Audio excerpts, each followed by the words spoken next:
plane was quiet. Excuse me, miss. Not peaceful. Oh, yes? Just quiet Just in a checking. heavy Everything way. all right? Yes, Most thank you. passengers were tired. Some were watching movies. Some were talking in low voices. The sound of the engine was soft but steady. It was a long flight. A normal flight. Or at least, that is what everyone thought. In seat 23, a black woman was sleeping. Her head was leaned to the side. Her eyes were closed. Her face looked calm. She wore simple clothes. No fancy vug. No special signs. Just another tired passenger, people thought. A man across the aisle looked at her and then looked away.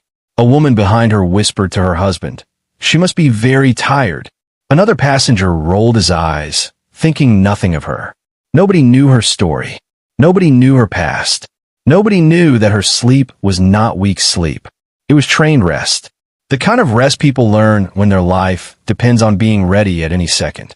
The plane moved smoothly through the sky. Clouds passed by the windows like soft white waves.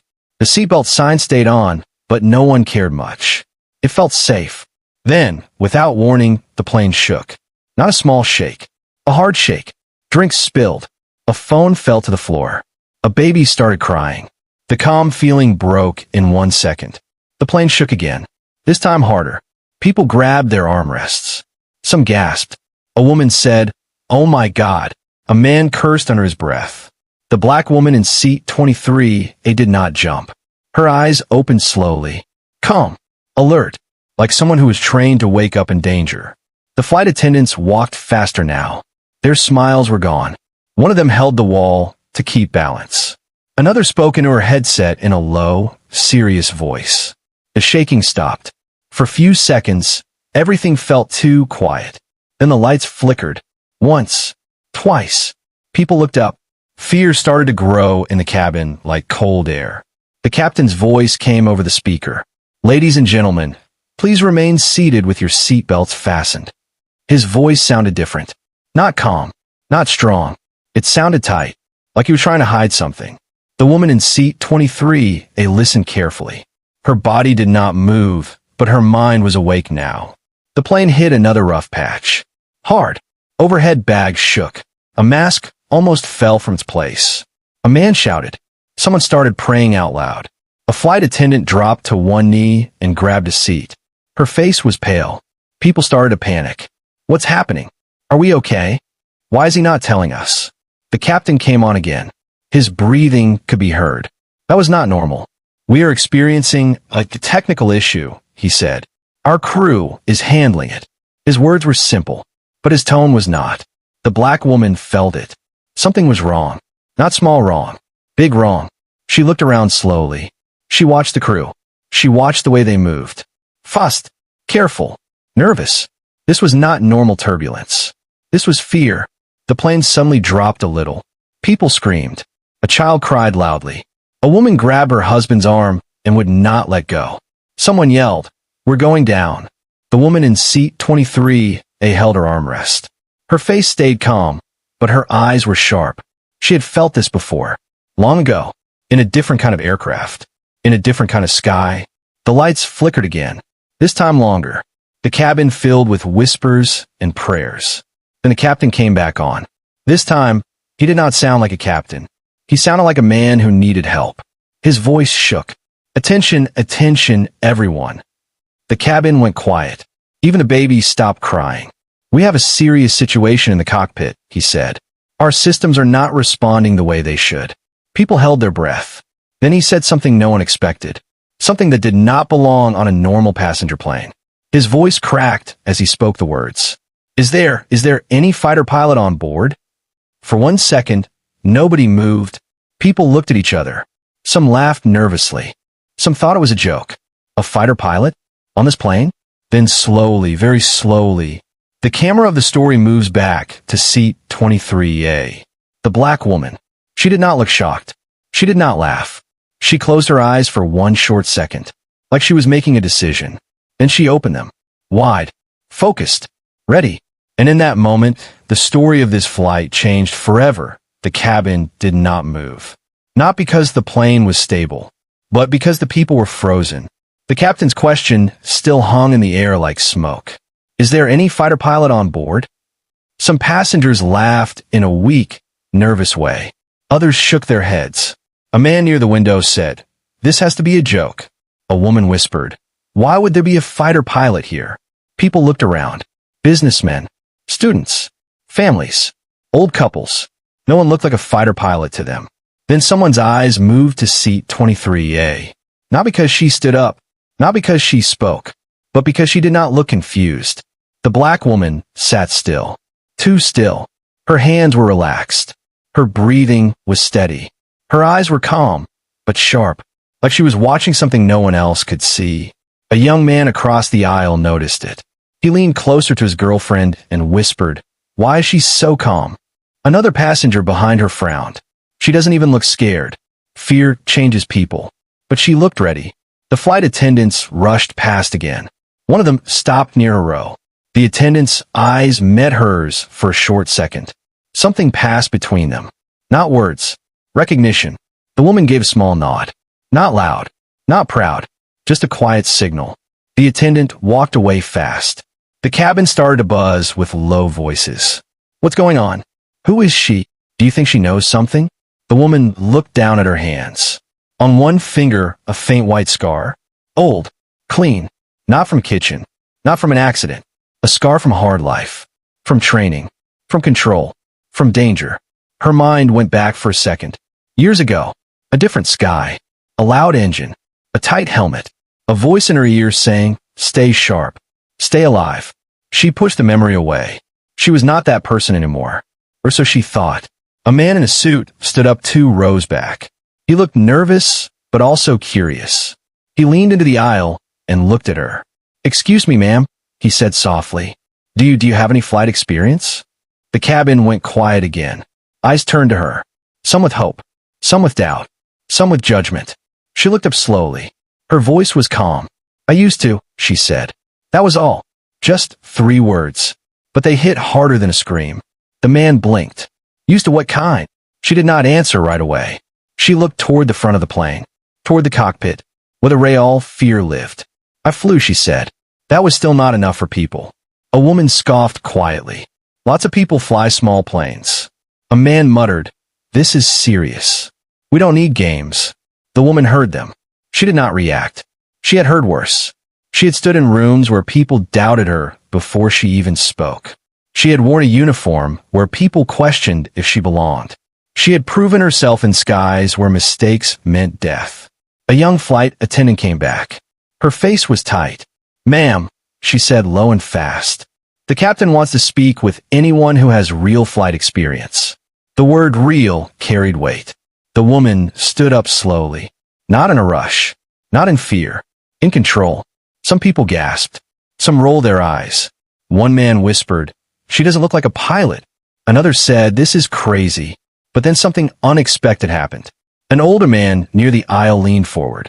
His eyes widened. He stared at her face. Then her hands. Then her posture. His voice shook. "I know that stance," he said quietly. She turned to him. He swallowed. "You flew military," he said. "Didn't you?" Most people heard noise. She heard meaning. "One engine is not happy," she said. The captain looked at the screen. "It still shows normal," he said. She shook her head. "Not for long." Another drop. Short.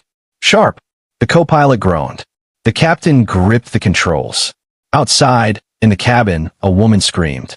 The flight attendants fought to keep people seated. Prayers filled the air. The woman in the cockpit closed her eyes for 1 second. Just one. Not to rest. To focus. Then she opened them. "We need to change how we're flying," she said. "Right now." The captain looked at her. "What are you saying?" he asked. "I'm saying your plane is lying to you," she said. "Your systems think everything is fine. Your body should tell you it's not." He stared at her. "Who are you?" he asked. She met his eyes. "Someone who learned to trust the sky," she said, "and to know when it's about to bite." Another alarm. Different tone. "Not good." The captain's face went pale. "What now?" he asked. She leaned forward. "This is the moment," she said, "where we decide if we ride the problem or control it." The cockpit shook. Hard. The co-pilot cried out. The captain lost altitude for a second. The woman grabbed the side and held steady. Her voice stayed strong. "Look at me," she told the captain. "Breathe. You fly. I watch the danger." He nodded. Sweat ran down his face. I can't lose this plane, he said. You won't, she said. Not if you listen. The warning lights grew brighter. The storm clouds filled the front window. Dark, heavy, waiting. The woman stared into them. This was not just a flight anymore. This was a fight. And the sky was not going to be gentle. The cockpit was loud. Not for people talking. From alarms. From wind hitting metal. From fear pressing into every breath. The woman held steady. Her hands were calm. Her eyes stayed on the screens and the sky. But outside the cockpit, a different storm was growing. A storm made of people. A flight attendant stepped into the cockpit with wide eyes. Captain, she said, trying to stay professional. The passengers are panicking. They want to know who she is. She glanced at the woman. Not rude. Not kind. Just unsure. The captain nodded fast. Tell them we are handling it. The attendant hesitated. Some of them don't trust her, she said quietly. The woman heard that. She did not turn. She had heard that sentence before in her life. Not in the sky. On the ground. In classrooms. In meetings. In places where people looked at her and decided who she was before she spoke. The captain cleared his throat. They're scared, he said. They just want to feel safe. The woman finally turned. They are scared, she agreed. But fear makes people look for someone to blame. Another alarm sounded. Louder. The captain grabbed the controls tighter. Outside the cockpit, voices rose. She doesn't belong up there. Who is she? Is this even allowed? A man banged lightly on the cockpit door. Not hard, but enough. The flight attendant ran to stop him. Sir, please sit down. She's not a real pilot, the man shouted. I don't trust her. The woman closed her eyes for 1 second. Not from hurt. From control. From old training.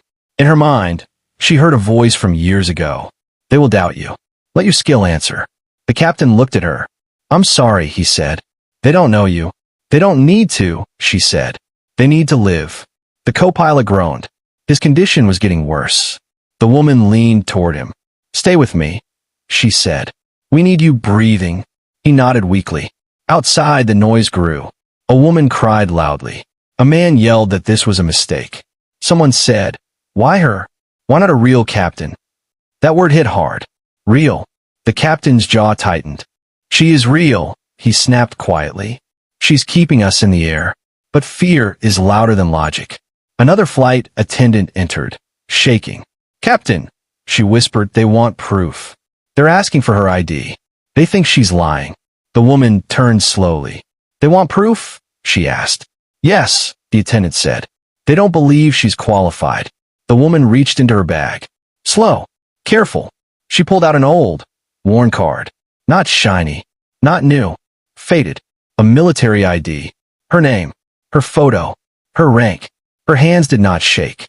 But inside, something heavy moved. Memories. Long days. Cold mornings. Hard voices. Harder training. She handed it to the captain. He looked at it. Then he looked at her. Something in his eyes changed. Respect. Schalt. Understanding. You flew fighters, he said quietly. Yes, she said. How long, he asked. Long enough, she replied. He handed the card to the attendant. Show them, he said. The attendant nodded and left. Outside, the voices softened. Not gone, but quieter. The man who shouted earlier went silent.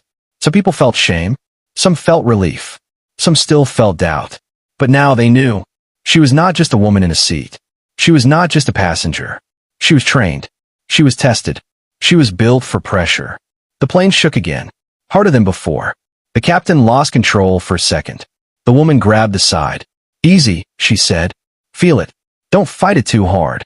He nodded, breathing heavy. I've never had someone talk to me like this in my own cockpit, he said. She gave a small smile. I've never had to save a room full of strangers who didn't believe in me, she said. Another alarm. New. Different. The captain's eyes widened. That's not good, he said. She leaned in. No, she said. That's worse.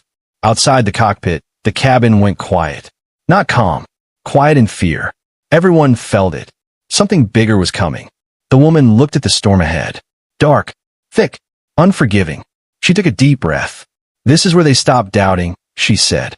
And this is where we find out if this plane wants to fight us or let us land. The captain's angle 5 degrees. Reduce thrust just a little. Don't let the nose drop. The captain followed her words. The plane shook. Then something changed. Not calm, but less violent. The alarm slowed. Not stopped, but slowed. The co-pilot let out a weak breath. I can feel it, he said. She's right. The captain looked at her. Where did you learn to think like this? He asked. She kept her eyes forward. In places where you don't get a second chance, she said. Another flash of lightning. Thunder hit. The plane dipped. Passengers screamed. The captain fought the controls. She placed her hand near his. Not touching. Guiding. Easy, she said. Let it move. Then take it back. He followed. The plane leveled out. 3 full seconds. 3 beautiful seconds. The cockpit went quiet. Not silent, but hopeful. The captain stared. That was incredible, he said. She shook her head. That was basic, she said. The hard part is coming. Another warning light came on. The captain's hope faded. What now? He asked. She leaned in. One engine is heating too fast, she said. If we push too hard, we lose it. If we lose an engine, he started. We don't, she said firmly. Not today. She adjusted a setting. The engine noise changed again. The co-pilot winced. Feels strange, he said. It should, she replied. Strange means it's different. Different means we're not dying the same way.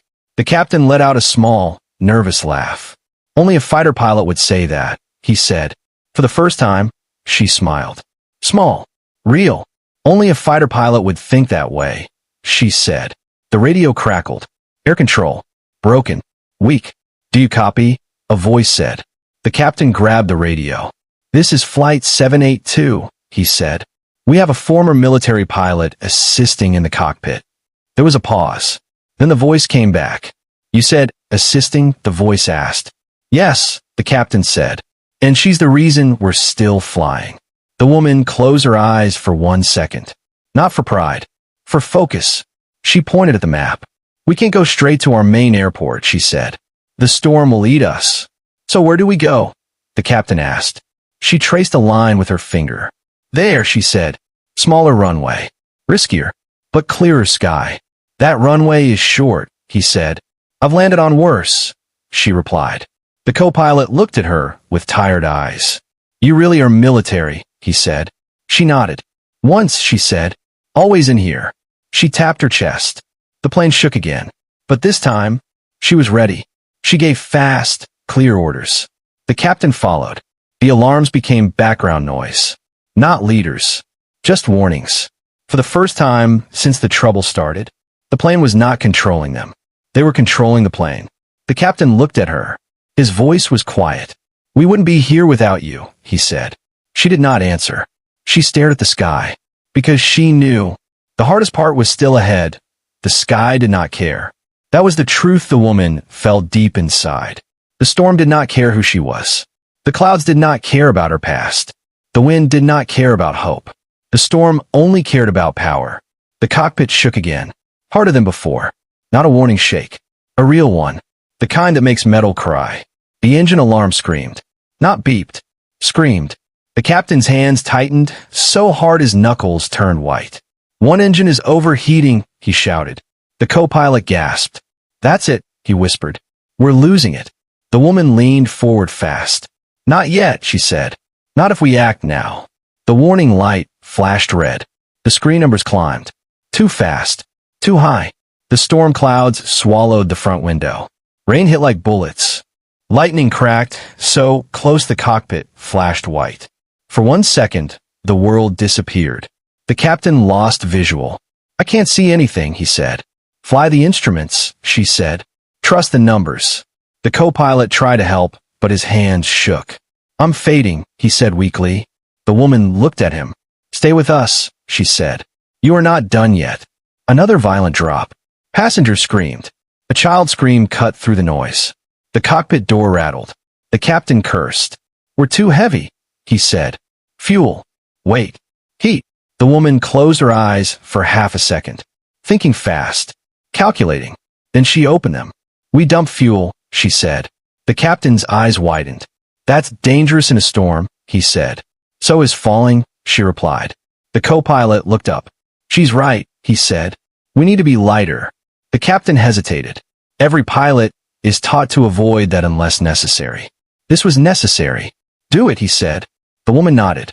She flipped a switch. Fuel dumped into the sky. The plane became lighter, but the storm became angrier. Turbulence hit hard. The cabin felt like a shaken box. People cried. Some prayed. Some held hands with strangers. The flight attendants were on their knees, holding seats, whispering calm words they did not fully believe. Inside the cockpit, sweat ran down faces. The overheating engine screamed louder. The captain looked at the screen. It's not slowing, he said. The woman leaned closer. We shut it down, she said. The captain froze. If we shut it down, we fly on one engine in a storm, he said. Yes, she said. Or we let it explode. Silence. Heavy. Deadly. The co-pilot whispered, she's right. The captain swallowed. His voice cracked. Do it, he said. The woman reached out. Slow. Careful. She shut down the engine. The scream stopped. For 1 second, the plane dropped hard, like the sky pulled it down. Passengers screamed louder than ever. The captain fought the controls. One engine, he shouted. The woman grabbed the side. Hold it, she said. Don't overcorrect. The plane shook.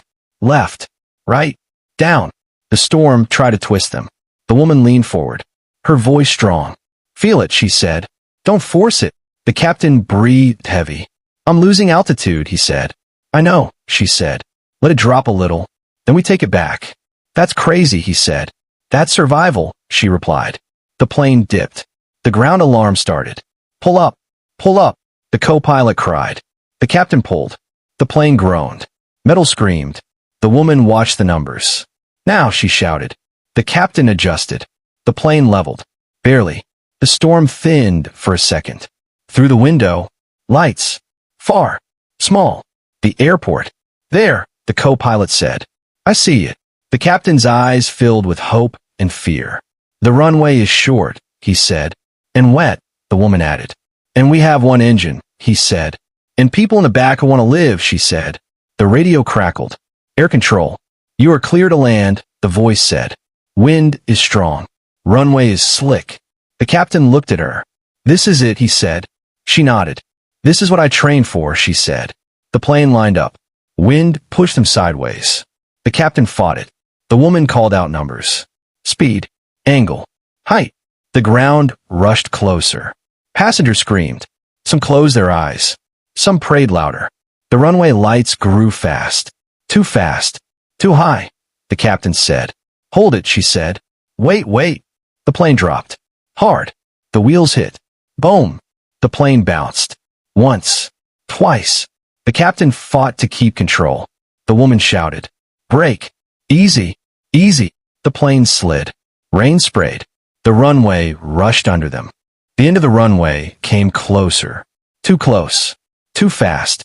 The captain yelled. We're not going to stop. The woman leaned forward. Her eyes locked on the end. Her voice calm. Yes, we are, she said. Trust me. The runway rushed under the plane. Fussed. Too fast. The brakes screamed. Metal cried. Rain sprayed up like a wall of water. The captain's foot pressed harder. The plane slid. Sideways.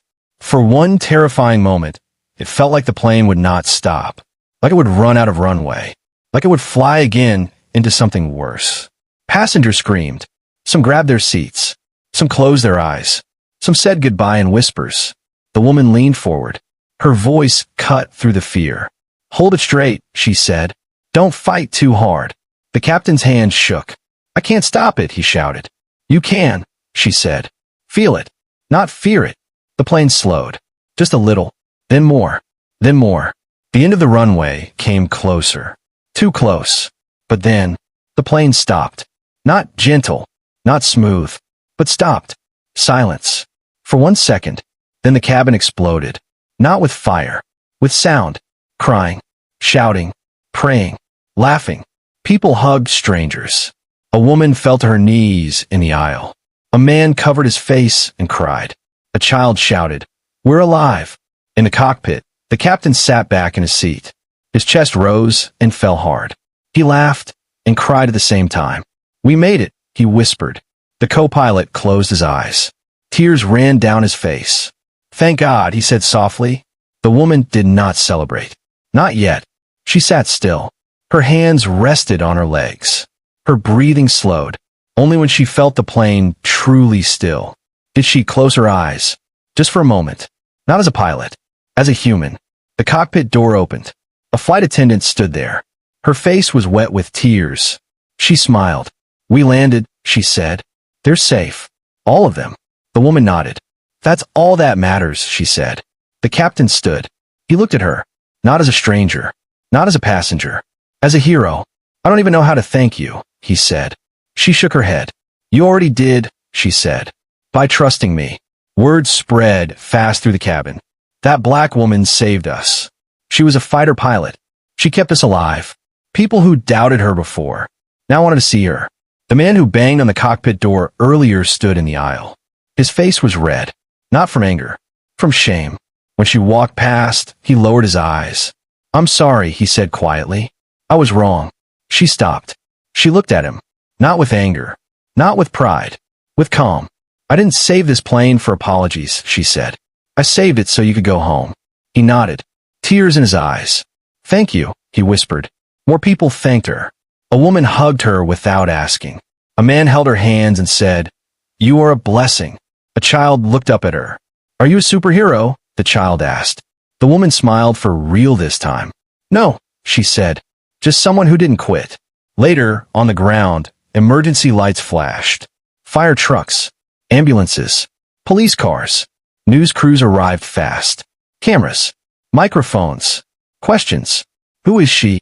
What happened? How did she do it? The captain stood in front of the cameras. He pointed to her. "This woman saved my plane," he said. "She saved every life on board." Reporters turned to her. "Ma'am, what is your name?" one asked. She paused. She had hidden for a long time. She had lived quiet. She had let people see only what they wanted to see. But today, quiet was not needed. She gave her name. She told them she was a former fighter pilot. She told them she had left the military years ago. She told them she never thought she would need those skills again. But, she said, when someone needs help, you don't ask if they believe in you. You just help. Her story spread fast. On phones. On news. On social media. People who once judged her now praised her. The world saw her. Not as a sleeping woman. Not as a quiet passenger. But as a warrior. A protector. A hero. And, somewhere in the crowd, a young black girl watched her on a screen. Her eyes wide. Her heart full. She whispered to her mother, "I want to be like her." The woman did not hear that. But her life had already answered. The lesson was clear. Never judge a book by its cover. Never doubt quiet strength. Never forget that heroes do not always wear uniforms. Sometimes, they sit in seat 23A. They close their eyes, and they wait. Not for sleep, but for the moment they are needed.